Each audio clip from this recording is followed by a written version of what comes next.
Boleh lepas masker ya Pak Rektor ya. Baik, selamat pagi semua. Aduh ini kayaknya masih mengantuk nih, atau lapar. Selamat pagi semua. Nah itu baru anak muda.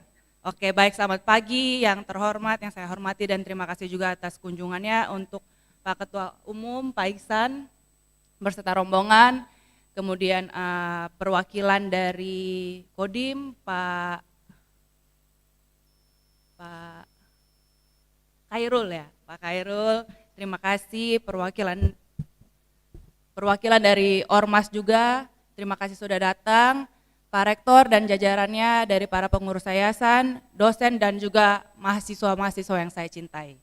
Oke, hari ini saya akan berbicara tentang pengalaman dan ilmu yang saya dapatkan selama saya bersekolah dan bekerja, yaitu tentang ilmu digital terutamanya. Baik. Topik hari ini adalah strategis bisnis digital.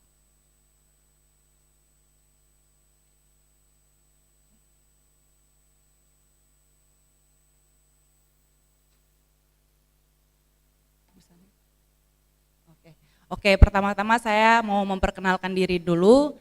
Nama saya Yesenia Irene Lianto. Dulu saya S1-nya itu saya ambil jurusan HRD di Sydney, Australia. Kemudian S2-nya saya mengambil double degree, yaitu yang pertama adalah Master of International Business, yang kedua adalah Master of Disruptive Innovation di San Francisco, Amerika. Nah, setelah S1 saya kembali ke Indonesia dan bekerja di salah satu B2B marketplace, yaitu namanya indotrading.com. Pertama kali kerja, saya bekerja sesuai jurusan saya, HRD. Tapi setelah 3 bulan, ternyata saya tidak suka dan tidak cocok.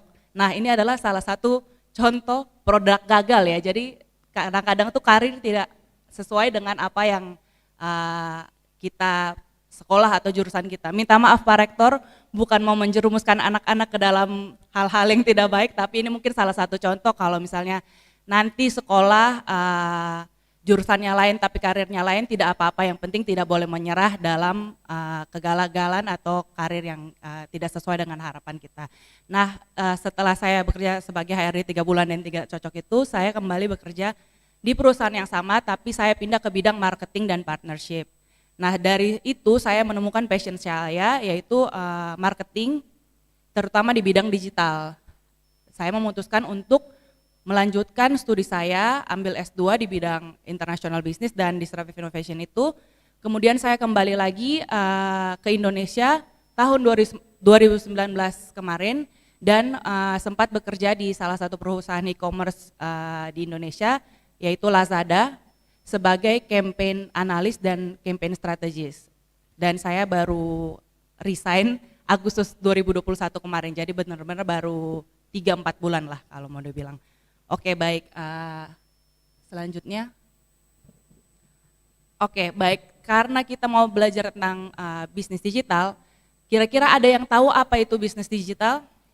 Terutama anak-anak yang mau sekolah jurusan bisnis digital. Ada yang tahu? Coba angkat tangan. Tidak ada yang berani. Yang mau belajar jurusan bisnis digital siapa, coba angkat tangan. Tidak ada perwakilan dari jurusan bisnis digital?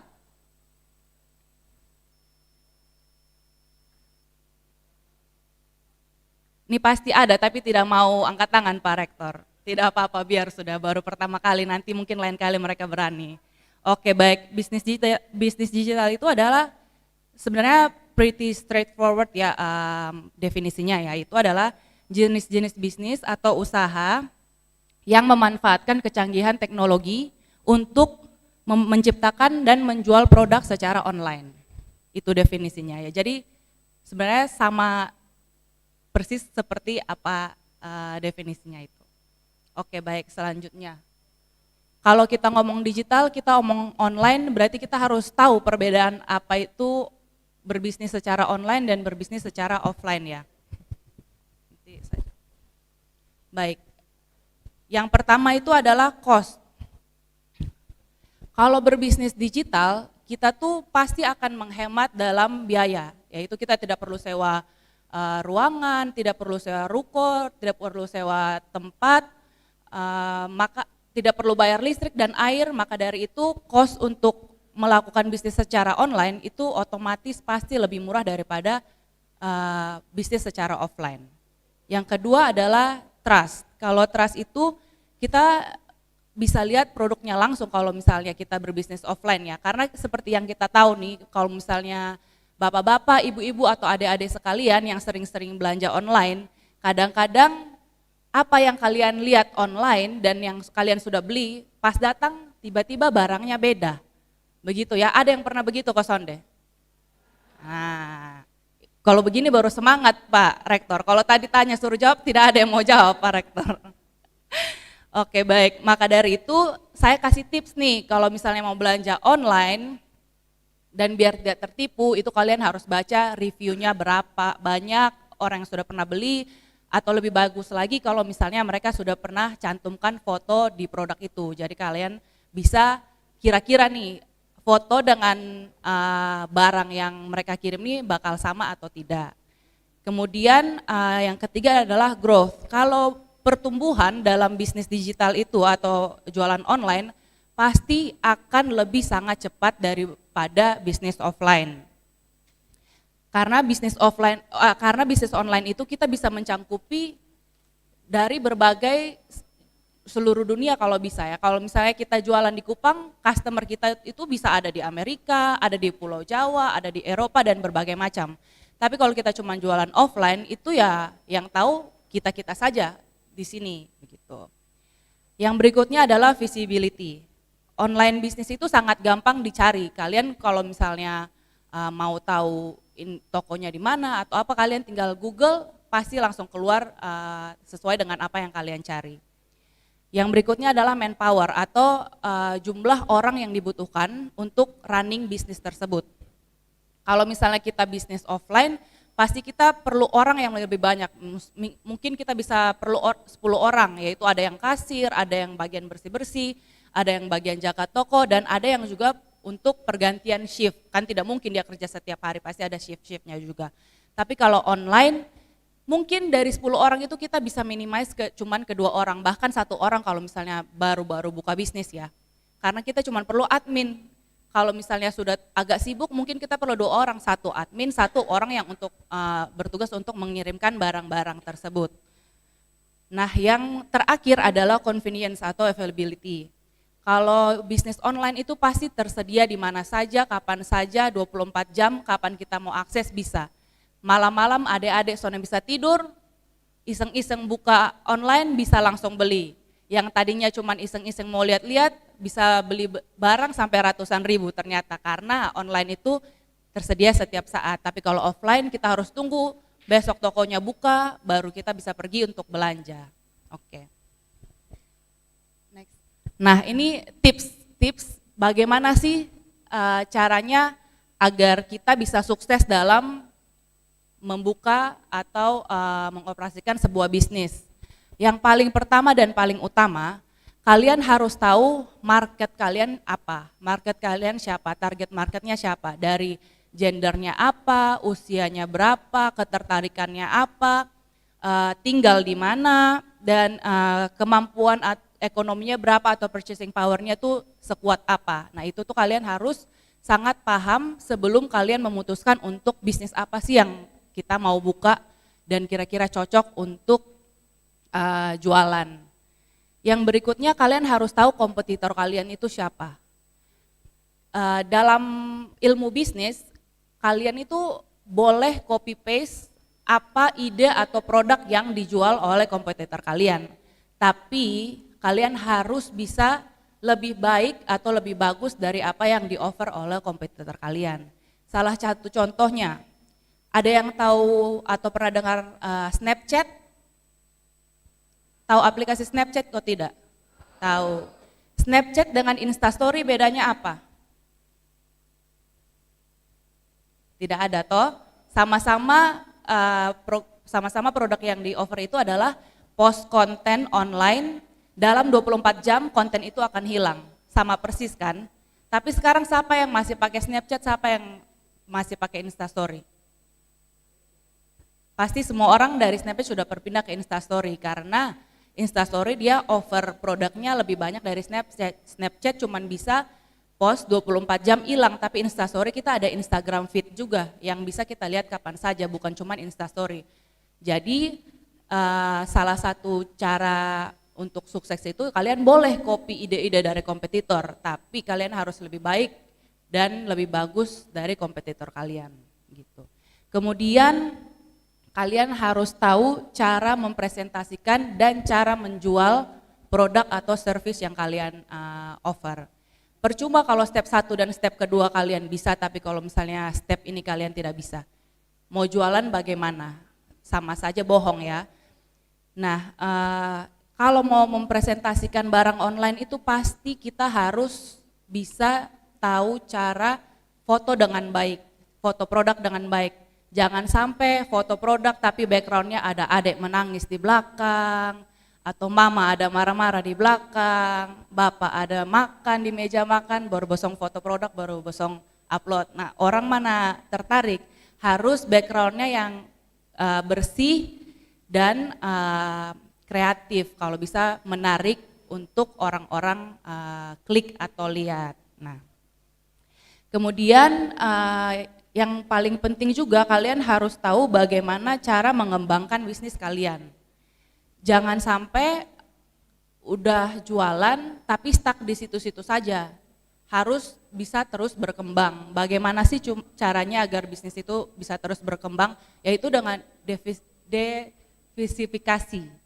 Nah, misalnya kalian kalau jual keripik, awalnya tuh cuma jual keripik rasa original.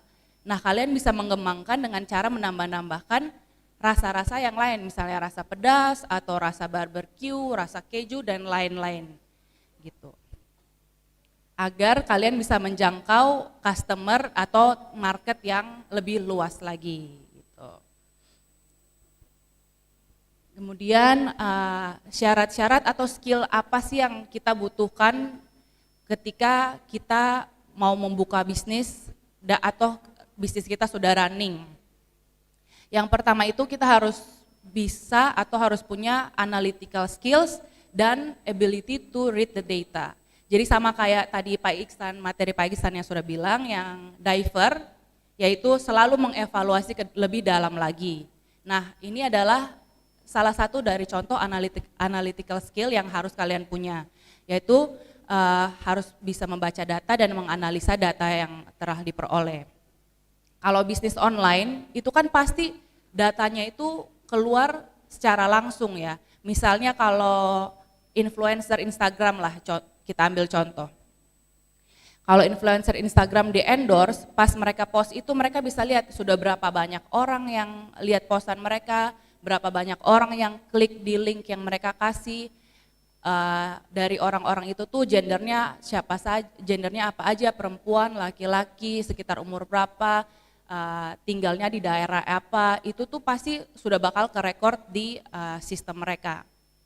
Nah, apa sih yang kita harus perhatikan dari data-data yang kita peroleh ini? Nah, misalnya kalau dari jualan keripik tadi pakai influencer A, ternyata yang beli itu kebanyakan perempuan. Misalnya di tempat di Kuanino atau di mana umurnya segini. Nah, kita gimana sih caranya untuk bisa mencangkup ke market yang lain? Misalnya kita mau juga nih kalau barang-barang atau keripik kita ini dibeli oleh para laki-laki juga, bukan cuma para perempuan. Dan kita juga mau bukan cuma umur belasan atau sampai 20-an aja, tapi di atas umur itu juga bisa membeli. Mungkin dengan cara kita mengganti packaging kita yang lebih manly, jadi bisa menarik perhatian para lelaki untuk membeli, atau kita mungkin bisa ganti influencernya juga yang followersnya lebih banyak ke laki-laki. Nah, itu adalah salah satu contoh bagaimana kalian memproses dan mengambil informasi itu untuk mengembangkan bisnis-bisnis kalian. Kemudian yang kedua adalah creative thinking.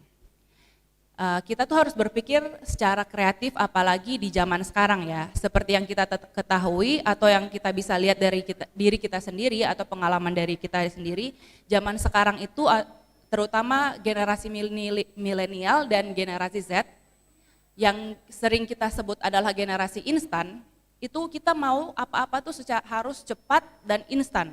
Kalau tidak cepat dan instan pasti attention kita tuh sudah lari kemana-mana. Jadi misalnya nih, kalau misalnya kita nonton YouTube yang ada iklan 5 detik, kita tahu iklannya nih 5 detik, kita bisa tunggu, tapi kita pun tangan pencet ini tombol skip, meskipun belum bisa dipencet, kita sudah pencet terus. Ada yang begitu ke Sonde? Nah, itu adalah salah satu contoh generasi kita ini adalah generasi yang tidak sabaran. Salah satu contohnya lagi misalnya kalian buka sebuah website, kalian sudah tahu wifi di sini atau di rumah nih lola setengah mati. Atau internetnya memang jaringan lagi parah betul. Tapi kalian pencet nih tombol refresh, berharap kalau loadingnya bakal lebih cepat. Padahal kalian tahu ini mau bikin bagaimanapun tidak akan lebih cepat, bahkan malah memperlambat untuk buka ini website. Nah itu juga salah satu contoh kenapa kita tuh harus berpikir secara kreatif agar kita bisa meng-attract attention daripada anak-anak di generasi sekarang. Nah,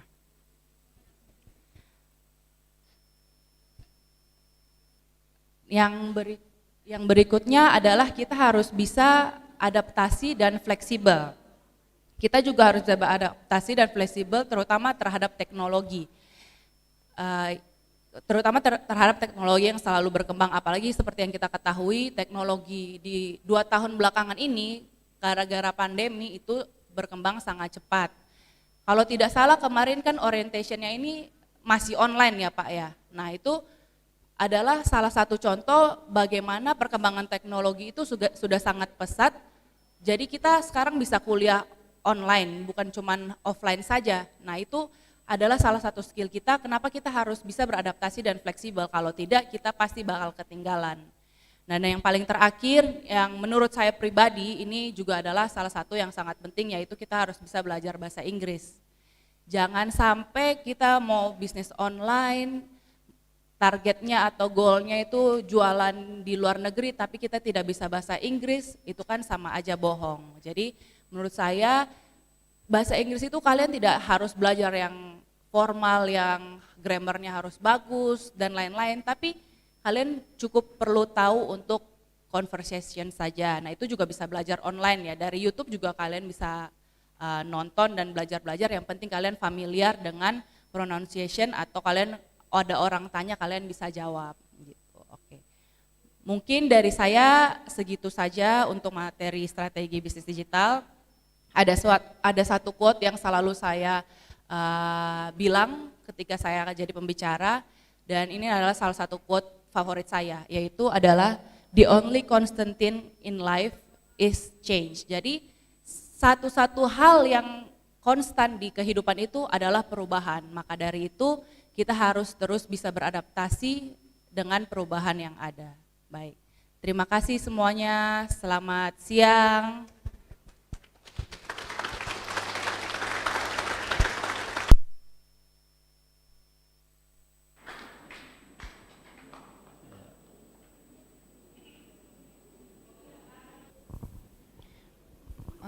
Mungkin buat menjawab secara singkat ya, seperti yang tadi saya bilang, saya pengalaman pribadi, jadi saya sekolah itu S1 4 tahun, kerja sesuai jurusan itu cuma 3 bulan.